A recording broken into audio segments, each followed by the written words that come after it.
of work we are doing in studying, research, producing something new. So actually Kosambi was a person who is a Goan who was a lecturer in Puri University, and he did a lot of original research in all spheres of science, from archaeological studies to mathematics to many things. Besides being a Marxist and writing those famous books of his on culture. So Kosambi was quite a phenomenon. He was not dogmatic like a lot of the Marxists in India, and very creative. So in that way, we thought it was quite apt to use his name for our organization. And so we also like to encourage others to do research and send it in. There's the research email. You can send your research papers in and we'll publish it on the net or whatever, in the magazine. Also, we pick out a magazine, and also it's an online magazine. And so we really encourage, especially the younger people, to take up research and do it. Better not, yeah. No, it's okay. I'll start the topic, Brahminism and corporate loot. Actually, the topic is very wide. I'll start with 3 parts. One is that corporate loot you cannot understand without understanding the state of the international and national economy. So in that framework, I'll present it. And then I'll come to the topic of the social relations that help prop up such corporate loot, which is Brahminism and the feudal culture or the caste system. So in that way, I'll try and present it. So what you can translate in 3 parts. First part will be on the international situation and the national situation basic. And after that, I'll go to the topic of Brahminism.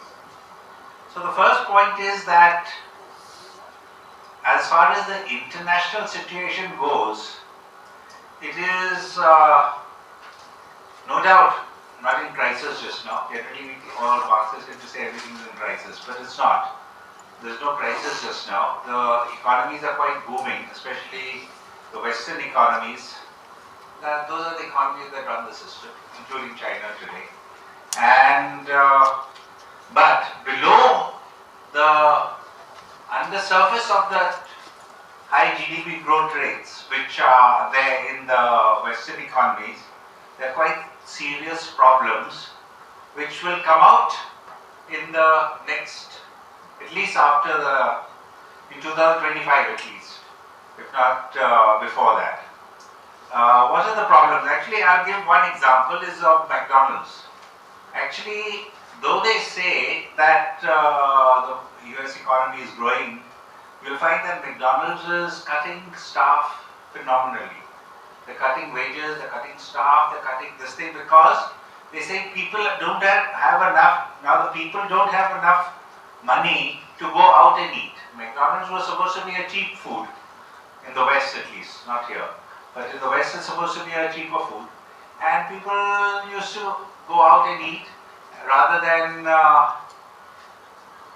cook at home or something, because mostly there people are working and things like that. So, but now, in the last 3-4 months, what's happened is that McDonald's rates have gone up and their sales have gone down, which is an indication of the problems within the economy, because people just don't have purchasing power to go out and eat that they earlier had. So that gives a picture of what is actually happening in the economy in the West.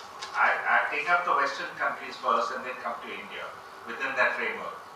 So, in fact, the IMF has predicted that in the next coming year, it will probably be after the US elections, not before. They are saying within the next 4 or 5 months, there's going to be a crisis worse than the 1920s. 1920s, you know, when the stock market crashed, 1929. And they said that the crisis is going to be worse, the international crisis is going to be a worse recession than that took place then. So that's the IMF themselves saying in passing, but not in major. You won't find these things in headlines. That's the problem. They're not promoted, these things. They promote everything that is fine and that type of stuff. But things below the surface are not as good as they try and make out. Actually, now if you look at the growth rates, in the Eurozone, the growth rate is 0. Or at the most 0.1. In America, is just under 1. And the only other countries that have high growth rates is China, the developed countries, I mean with large GDPs. India will deal with later. That is portrayed as 3 to 4%, but even that's below what it was earlier. So overall, we find that the GDP is going down, the growth rate is going down, and so the things are not going to look too good in the coming days. Just now, it's not in crisis. There is no problem just now. If we turn to India, India is portrayed as growing at 8%, GDP is growing at 8%.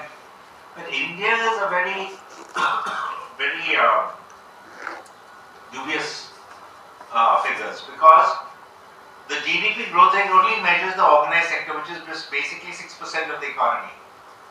94% is the unorganized sector, which is not even measured in the GDP growth rate. So, I mean, no other country is like that. So, we really can't go by that.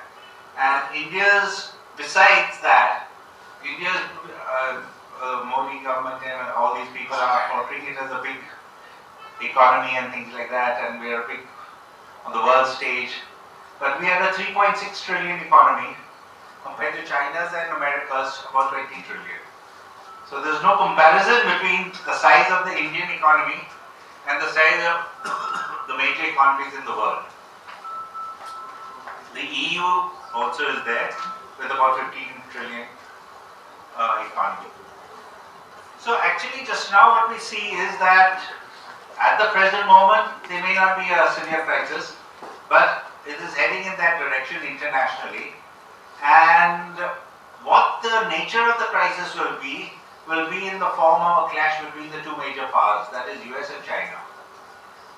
As the countries, the world economy goes into greater crisis, there will be more protectionism. Protectionism has already started. America has put on huge tariffs on all imports, like especially Chinese imports.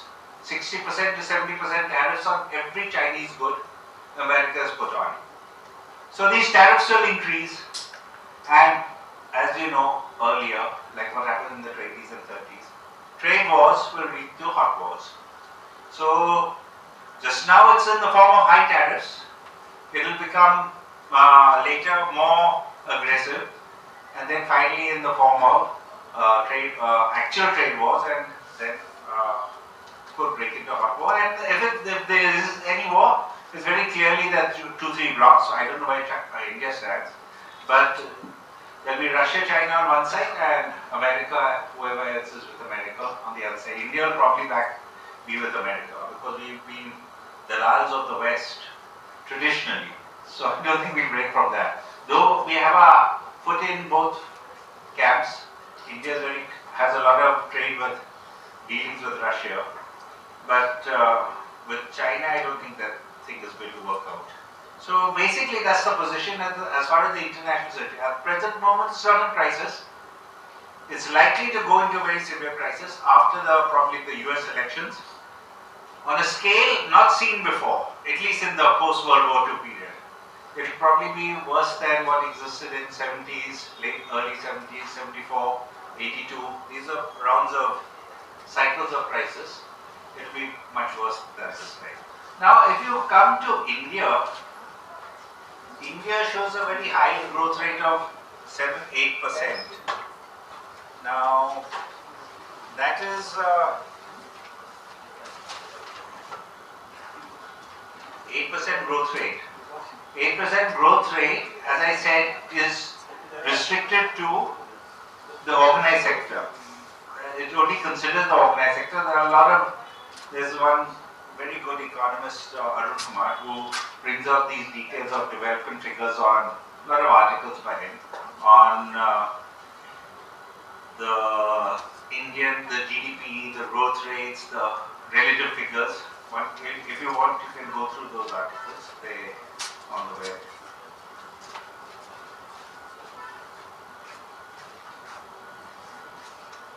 Now, as we go, actually, what is the essence of the Indian economic problem? What would you say is that? I feel the major essence of the Indian economy is the trade. We have foreign capital in vast amounts inside the country, which is resulting in a drain of roughly $2,000 crores a year annually, which is 16 crores per day. Now, which country can grow? I'm not just talking about the exploitation by the industrial class. I'm talking about the drain of the wealth that is going abroad by the profits generated by these companies. Collaborated companies, foreign companies, whatever else. And this is the official figure I'm giving you. The figure will be much larger if you consider the terms of trade. Terms of trade meaning over-invoicing, under-invoicing. I mean, when they sell in such a way that it benefits the foreign powers.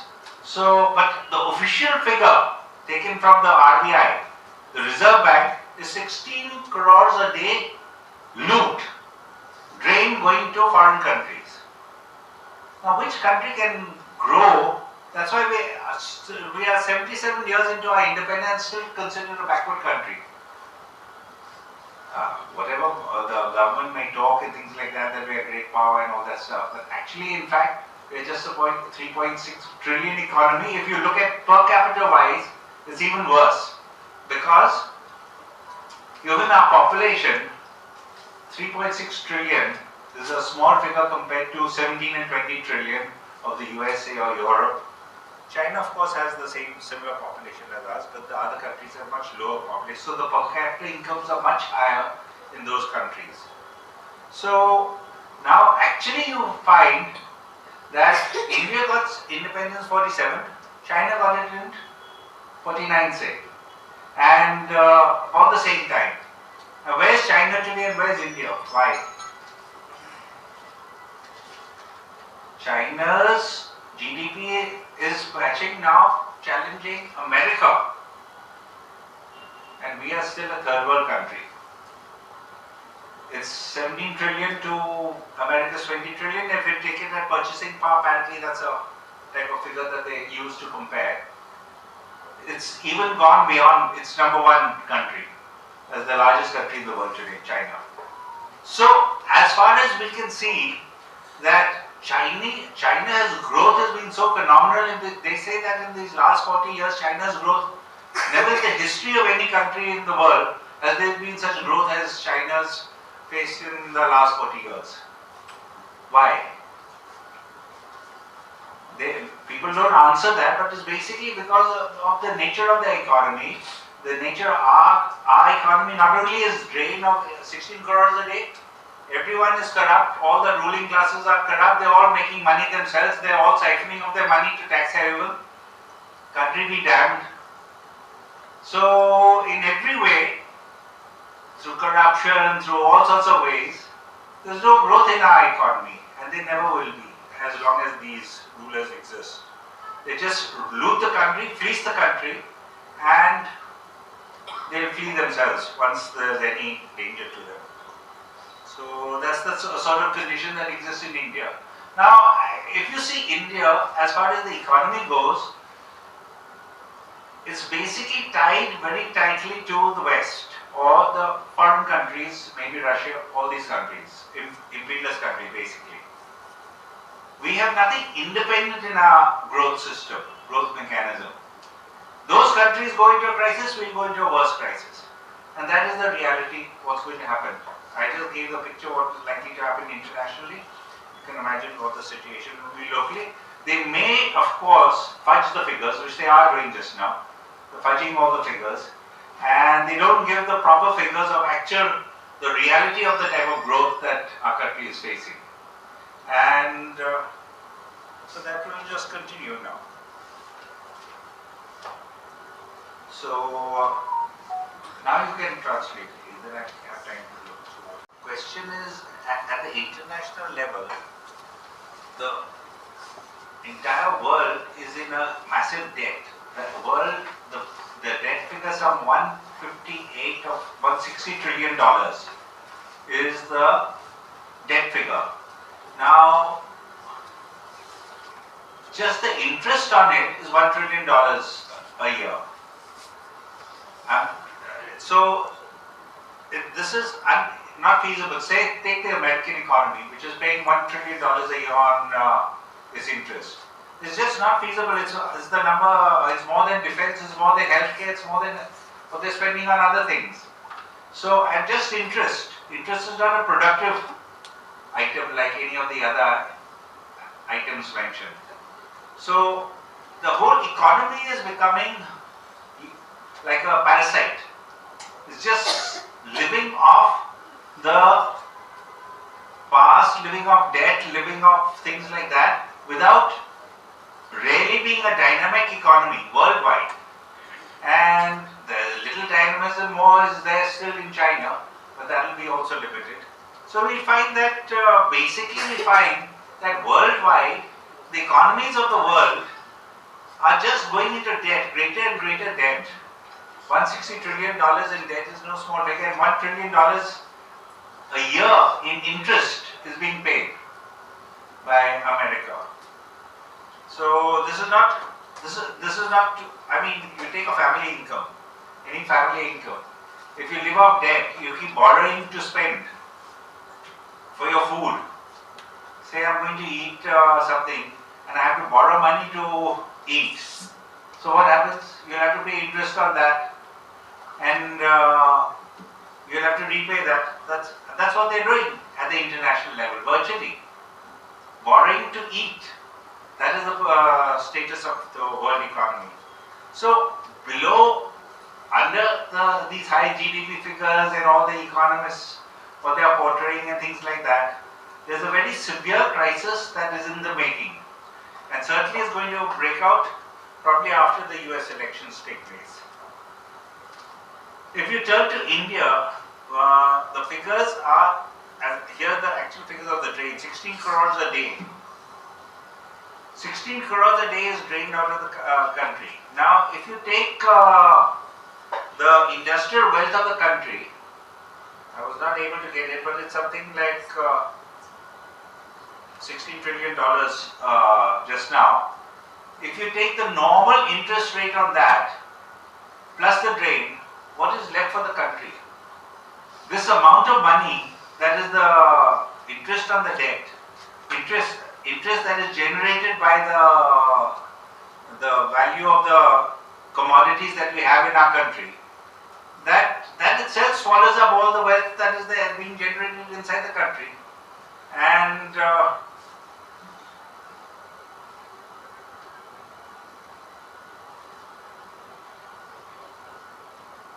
we have a large number of private sector companies. It says 1.7 trillion registered companies are there, and 49 trillion is the asset value of the central government.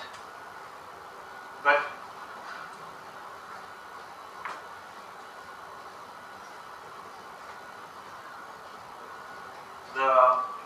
the figures that the economy gives are all around debt, around interest, around figures that are not tangible, not commodities. Commodities on which basic development is based. And for this type, sustaining such type of, so we find that unemployment is low, high, employment is low, the conditions of the people are bad, and for all this, to maintain such a system, they need backward feudal type of thinking, or any type of thinking. In India, it's ideally Brahminism. Now, the thing is that ask that why Brahmanism is basically a feudal concept. This is being linked with the capitalist economy or whatever is their corporate or whatever it is, that type of economy that is there today. But actually what happens is that if you look through history, Brahminical ideology has existed has been very useful for the Turks who came in the 13th century, the Mughals who came, that's Islamic rulers who came in the 16th, 17th century, and for the British who came. None of them have touched the Brahminical structures, caste structures, Brahminical structures, all they have all fueled it. Strictly speaking, the ruling classes should push their own ideology, their own religion, but they didn't. Because Brahmanism was so suited to their rule that all, whether the Turks who came or the Mughals who came or the British who came or our present rulers, all of them have used this Brahminical ideology and the caste structure. Now, there are two different things. Caste structure is one aspect and Brahminical thinking is another aspect. Caste is very much, of course, linked to the Brahminical ideology, and it will continue to exist as long as that is there, and that also is very convenient for any ruler because it divides the working people. Unlike any other country in the world where the working class is not so divided, caste is such a useful tool that even amongst the oppressed you will get higher and lower and even the lowest. Untouchables are even the lowest, so-called Dalits are even the lowest. So you get such extreme levels of division amongst the working people which you don't get anywhere else in the world. Ideal for a ruling class. Ruling class is always trying to divide the people. Here they get ready-made stuff in India. And it's so instilled into people that you will find it, means I've been in the left movement for long, I find it strongly embedded even in left thinking. Brahminical thought, that is, not caste, but Brahminical thought. So how does it take, what form does it take? You take a Brahminical ideology in its crude form. Crude form means upper castes are better, lower castes are looked as inferior. Basically that is the crude form, but you won't find that. You might find that in UP, Bihar and such places amongst the backward Hindi belt. But otherwise it is far more subtle. It is linked to the question of this thing, so many, 6-7 points, this of Brahminical thinking, that is considering people inferior because of intellectual abilities, thinking this thing of thinking intellectual activity is more better than useful than looking down at manual labor. I mean, there are so many aspects of it which you won't find in bourgeois societies so crudely. Bourgeois societies basically have a lot of individualism and competitiveness and possessiveness. All those things are there in bourgeois society. But in our feudal thinking or Brahminical thinking, backward society, all this is also there. But superimposed on this is also the questions of this type of outlook towards women, towards the inferior people, giving importance to intellectual ability rather than manual. All these things are superimposed on the bourgeois things which also exist. So we get the worst of both worlds out here in India. And this is so pernicious and so this thing that it penetrates all spheres of parties including left and other organizations. And it's so deeply entrenched in our psyche or in our subconscious in fact that it is, we don't even realize what our thinking is like and its impact on society and impact on others. We are unable to grasp the negative aspects that exist in our thinking, in our thought process, in our this thing, And so we're just unable to confront the reality. So on one hand you get the most so-called modern sector with the corporate sector that is there, which is filled with loot and things like that on the other. But actually, if you look at it, then even that, the employment, we extended employment in the corporate sector is just 6%.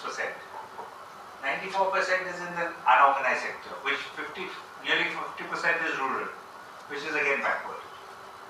So actually we find that in India, though they are the leading factor, there is no doubt. The corporate sector, the big business and all these lobbies and tied to imperialism, tied to the ruling classes, tied to the parties with all their bribing and things like that. They are the leading factor in this economy. But they are not the dominating factor as far as the people go. People are tied in so many backward forms of relationships through unemployment, through the rural sector. Rural sector is basically very backward still. I won't go into the debate of semi-feudal or capitalism because that's unnecessary debate, but it's certainly very backward compared to an industrial sector economy where you get a proletariat and a bourgeoisie. Would you get that anywhere in India? Even today in Calcutta, I'm told that Bengal here is full of small-scale sectors. Everything, even the big companies are outsourcing into small patches. And what is the type of labor-contractor relationship? It's not really capitalist. It's call it semi-feudal or you call it whatever it was, but it's a high form of extraction of surplus through these type of relationships. So here the payment is what? I believe 230, 250 to 80 per day for casual labor. And maximum say 300, which is hardly a living wage. But that's the rate. No, she is telling me, she works there. There's no surplus, there's no provident fund, there's no all this that the organized sector gets, there's none of that. They don't get any gratuity, pension, this, that, nothing. Just 300 and go or die. If you fall sick, you die, that's all. There's no sick leave also properly for the people, for the workers. And that's the status, I believe, of the working class in Bengal, in Calcutta, in a developed city like this. Very small sector. I also went for my case in Bhilai, Bokaro. Bokaro steel plant, I was told that 40,000 workers they have. They are divided into 100 contractors. So each contractor will have some 40, 50, whatever it is, 100 people under them. And so where's the question of union even? There's no question of union. And they come under the contractor, not under the principal employer, which is the Bokaro steel plant. So their employer is the contractors. The contractors' earning is similar to that of the saying of the permanent employee. Handful of supervisory staff, which is permanent employee, is the same. They get the same living standards as the contractors. And the contractors actually squeeze the labor for the maximum output. This is the structure that exists today in practically every sector of our economy, everywhere, and it's growing. Not one of the political parties, including the communists, are really raising their voice against it. Those communist parties are being most affected because their trade unions are being crushed, strangulated. But for whatever reason, we don't see their voice being raised. So this is the situation in India, and it's getting from bad to worse. Actually, you're seeing a duplication of backward relations in the most forward sectors of the economy. And that's growing. It's not reducing. One would think modernization, all this, TV, BB, stuff there. So there should be it's not. Actually, the bulk of our people is being pushed back and back and back. Not only that, by the employment standards also, we are going backwards. Because there's more and more unorganized sector, There's more and more contract labor,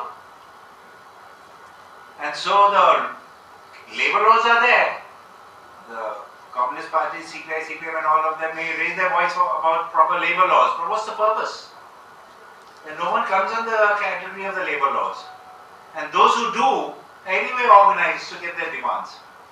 So the bulk of the people in our country who are contract or self-employed, in fact self-employed is a huge section also. Self-employed means literally to work hand-to-mouth existence. You get from here, there, anywhere and somehow survive. So that's the state, and we're going further and further in that direction. Our whole economy is being pushed in that direction. Whoever comes to power, we don't see any step taken to modernize the economy, to modernize social relationships, to modernize, and therefore thought. So naturally feudalism, or feudal type of thinking will come. And they promote it also, Brahminical thinking. Because it suits the nature of the economy, which is backward, which is being pushed backward. And so similar, each fuels the other. You have Brahminical thinking, which is hierarchical, which is dominating, which is oppressive, which is in every way inhumane. You have that together with you have such thinking where even a petty employer or petty contractor, whatever it is, will think he's great, very superior just because of his caste factor or just because of that type of thinking over the others. So what is happening is that the country is being pushed economically and socially in the similar direction. And I have not seen any party that is being able to address this. Neither the other. BJP of course is the most virulent in pushing this type of economy. But also the other parties are not really making any particular headway, whether it's the Congress or Samajwadi Party or the others, or CPM for that matter. So what you find is basically that such a situation is going to push the world as it is going into a crisis. The Indian economy will go into even a more severe state because they'll also be impacted by the imperialist economy. So over and above that, the working people, the middle class is being hit and cut, both by price rise and by unemployment. So middle class is being cut down, the working class is being pushed to the wall. Who's gaining? Even the small businesses are being wiped out. But the pandemic wiped out a large section of the small business, very consciously also. That's another matter, that's a debate. But the corporate bourgeoisie, the big corporates, they gain enormously because they're taking over all the market of the small, ordinary entrepreneurs and business houses and small people. So they are going to go into crisis. So who's going to gain? Only the big corporates and the dallals. That's the parties, particularly the parties in power. So today our country is heading in this direction. What do we do? Is the question. Our country is there, internationally is there, but internationally we are not interested because anyway we can't do anything. But we can do something here. We seriously have to think that something needs to be done, and the existing political parties are not addressing they're not even seeing the extent of the tragedy that is going to come on the Indian people, let alone think of doing anything. And for us, after we go from here, it's necessary for us to even dig deeper, find out even more the reality, and really think of getting people organized, whether it's in cooperatives. First you need production to survive, and then also organization to fight. So many things can be done. Cooperatives are there, cooperatives can be set up to survive, and things like that. Besides organization, trade union type of things to fight the rulers. But the rulers also will be very ruthless. They'll go to, well, as far as they can do, they'll try and control through Brahminism and through backward thinking and keeping people in that state. But once we go beyond that, and we understand that the Charlo, you know that thing of domination, both psychological, sociological, political, every way, and which is masterminded by the present rulers, of course, but will be there with the others, more in a more crude, in a more kacha type of form. The Congress and SP type won't be able to do it so sophisticatedly. But the rule, that's why the big corporate bodies are completely behind the present BJP government, because they know that it is best for their interests. The others will not be so effective. Not that they will oppose, but they will not be so effective. So the question is, today, for us is to understand this, whether you are in a political party or not. If you are in a political, one has to push the political party in this direction of thinking. Push them to realize what is happening. You see any of the trade unions, the C2, B2, all these type of things, it's all very casual. It's at the trade union level, it's this, we are fighting for some economic demands and things like that, and they're very happy if they get a little bit of this thing, some victory here and a victory there, which they will get if they are sufficiently well organized. But in the long run, what is happening, even if they do get a victory, it's being eaten up by inflation. Even if they get a little price rise, the wage rise, they're eaten up by inflation. So the whole question is that basically India is being pushed to the wall. It's only the big corporates, the dalals in the ruling classes, whoever they are, whoever happens to be there, and this handful, not more than less than 1% will maybe gain or at least stay at the same level. 99% of Indian people are going to be pushed back and back. And unless we realize the gravity of the situation, which is also going to be impacted, as I have been saying, by the crisis in the international economy, not now, but which will come, we will be really caught unawares, and then it will be too late to act.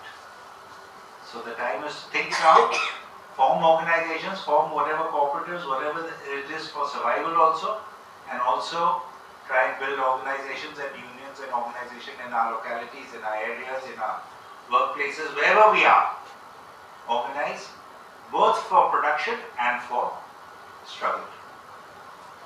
That's the way. Reliance, total assets are $16 trillion, 16 trillion rupees. The next big compared to them is Birla and Tata with 1 trillion. That is the type of wealth and power they will wield. This type of Reliance, Ambani, and next is Adani also. He is quite a bit less, but he is catching up. So we find that a few big corporate houses today can easily be targeted, and if their wealth is redistributed, you get a lot of funds for running the country. That is one point. Particularly Reliance. Reliance is far ahead of any other company in the country in its wealth, in the wealth that it controls. And that's the official figures. The unofficial will be much more. 16 trillion rupees. Trillion means 16 lakh crores. Is the amount. So, if we really practically want to mobilize people, of course, besides our local level of organizing and forming our cooperatives and things like that, is to target these a handful of big business houses which are de facto running the country, like Ambani's, Adani's, and a few others. Particularly Ambani's and Adani's are way ahead of all the others. The other point on the feudal thing on relations, actually the crude type I put here is where the upper caste consider the lowers inferior, and basically that untouchability and such things.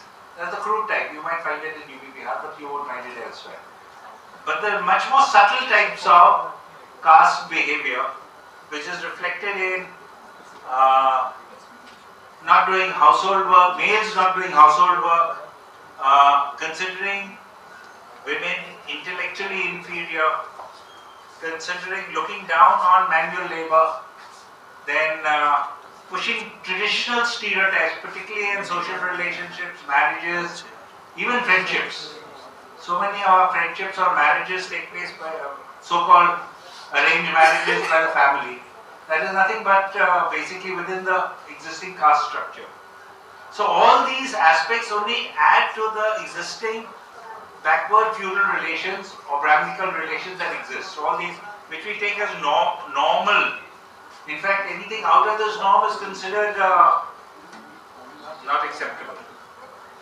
So basically, one has to try start in our own life, breaking these type of traditional relations, traditional attitudes and things like that amongst ourselves, and get out of the existing caste or these type of frameworks and build new ideas.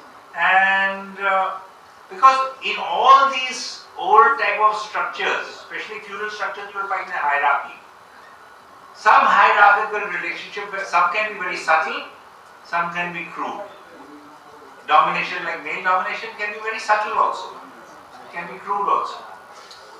So there are so many other forms. So basically any and every form of social hierarchy that we see developing in our atmosphere, we need to oppose and if possible crush it. Second point is that there has to be, in that there has to be mutual respect. Family relations or trade unions or organizational, generally a hierarchy appears in India. Either because of intelligence or because of male domination or because of whatever, a hierarchy appears. Such hierarchies should be dismantled, should not be tolerated. Actually what happens is in organizations, particularly we see in left organizations, basically the more effective the organizer or the intellectual or whatever it is becomes the leader.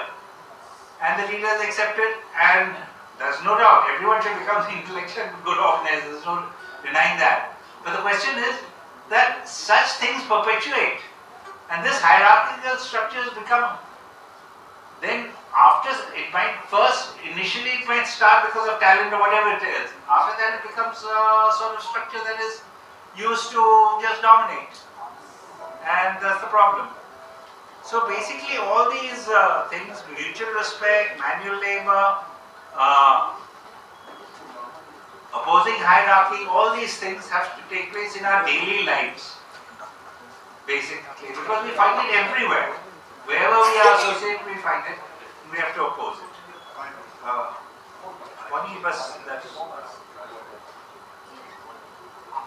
Yeah, so basically that is the point.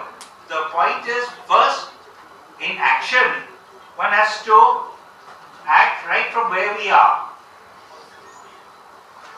Organize, of course, and if possible in production, because given the future economy, build cooperatives, build more sustainable, and the cooperatives have 2-3 effects. One is that it's very difficult to build a cooperative if you have high levels of individualism. You have to bring down your individualism to try and develop a cooperative. So that's one very important aspect. So besides the economic gain to be gained from a cooperative, also in human relations, it brings a new facet to our existence, not just in theory but in practice. So really we should think of in every small way, going beyond the family and building cooperatives within whatever neighborhood or whatever circles we are in, whether it can be in any circles. But that is a very key aspect. And of course then, wherever there is oppression, one has to stand up. Why? Okay.